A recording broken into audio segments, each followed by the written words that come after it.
Alright, so in what ways could you vary your instruction to ensure you are teaching all the various learning styles you may have in your classroom? I think that you could plan for various styled lessons. If you notice the different ways that your students are learning in a classroom, you should try and reflect back on that and form it around the ways that they're learning. The different ways you could do like your auditory plans and activities, singing songs and things like that, and music and readings and lectures, or you could, if your class, you have a young class that's involved a lot of movement, you could do psychomotor, based lessons like dancing or interactive lessons or learning activities.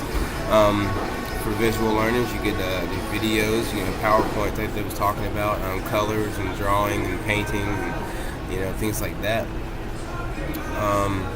There's like the book it was explaining, there's different resources we have availability to, so we could talk to our colleagues and see what kind of lessons that they have that could fit the way your students are learning in the classroom better. You could also go on the internet, Pinterest, and all those different websites that have tools and resources for you to use to come up with different lessons to fit around your students and their different learning abilities.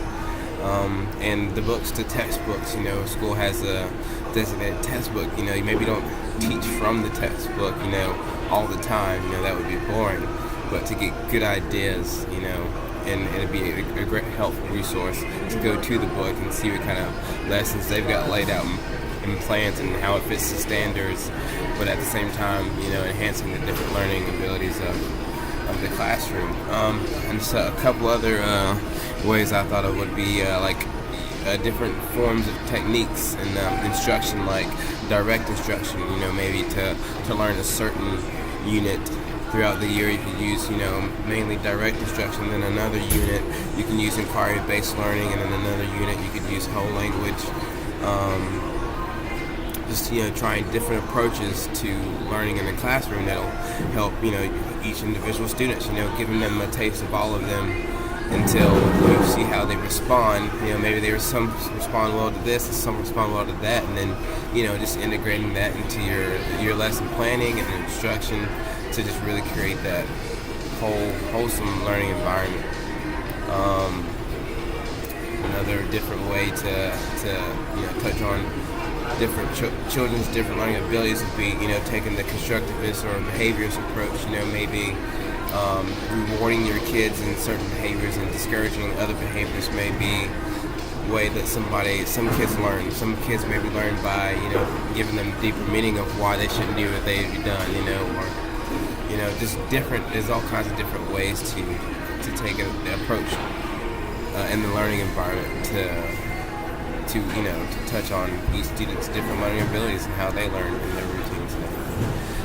Second question I'm going to answer is, to what extent have the goals of education changed in the recent past? And I think in the recent past, we've become too focused on the end goals of learning instead of the actual process of learning. We're in the education system, especially in America, we're focused on test results and how students are performing in the end. When they take the end of the year, we're focused on getting those grades back and seeing how well they've done, which is good. We want them to perform well, but we tend to focus so much on that we forget about the whole entire learning process, because learning is a process. It does take children time to learn from their mistakes and learn different problem solutions and learn how to develop, different parts of the brain as a process. And sometimes we forget about the process and we get so focused on, the end result. How are these kids going to perform? We're going to be good this year, we're going to be bad, but not about how we can help them be better and help them grow. Yeah. And that is my discussion. I'd like to hear the rest of you guys.